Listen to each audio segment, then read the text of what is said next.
Hi, I'm Kelsey Mays for Cars.com. Ford's little Fiesta is up about 22% in sales through the first half of 2013, and this dramatic facelift might shed a little light on why. The 2014 Fiesta, which went on sale this past spring, has a new face, a remodeled dashboard, and new drivetrains. All of that added on to the fact that there's sedan and hatchback body styles brings us to our test car, a mid-level Fiesta SE hatchback. We'll cover what's new and we'll talk all-important affordability and MPG for Ford's entry-level car here in the US. As automotive nose jobs go, the Fiesta is pretty compelling. Front and center is this new grille. It adopts an Aston Martin-like trapezoidal shape that's similar to Ford's sharp-looking Fusion family sedan. It gives the Fiesta a bit more visual width, which is important because this is still a pretty small car in its class. Overall, bumper-to-bumper length for the hatchback under 160 inches. Competitors like the Nissan Versa Note, the Honda Fit, the Hyundai Accent hatchbacks, those are all more than 160 inches, 2 or 3 inches longer than the Fiesta. That shows on the inside where overall passenger volume in the Fiesta hatchback is only about 85 cubic feet. That's about 5 to as much as 9 cubic feet less than those competitors. The back seat is pretty snug. If you fold those seats down, maximum cargo room is only about 26 cubic feet, and by the numbers, that's less than half the space that you would get in a Honda Fit hatchback with its seats folded down.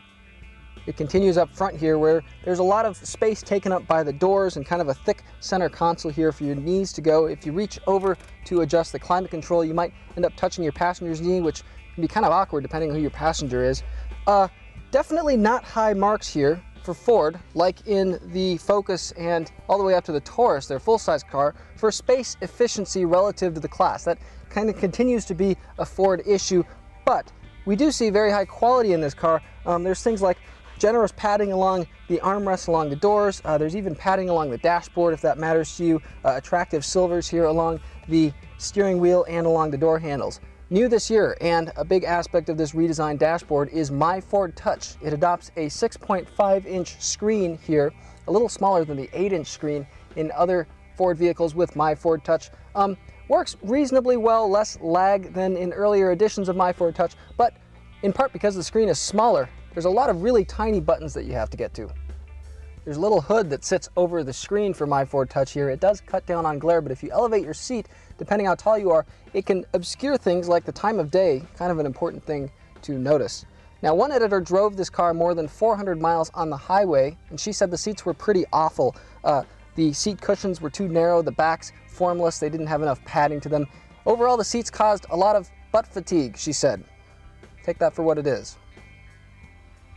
During that drive, though, our test car got 40.2 miles per gallon, according to the trip computer. Pretty good numbers, considering that with the 1.6-liter four-cylinder and 5-speed manual transmission, which our test car has, the Fiesta is EPA rated at 27 city, 38 highway, fairly competitive with the class. The automatic, a dual-clutch 6-speed auto, is rated at 29 city, 39 highway, and an available SFE automatic version bumps that up to 30 city, 41 highway. Again, pretty competitive numbers there. There's also a forthcoming 3-cylinder turbocharged engine, as well as a Fiesta ST whose turbo 4-cylinder makes 197 horsepower. What's really compelling about the Fiesta, though, is how well it drives. It rides and handles like a car that's pricier and bigger than the car that it is.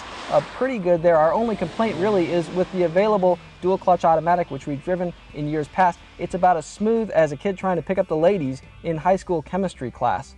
But it does get better mileage, as we said. We don't know if Ford has fixed that for 2014 because we haven't driven it yet, so we'll have to wait and see.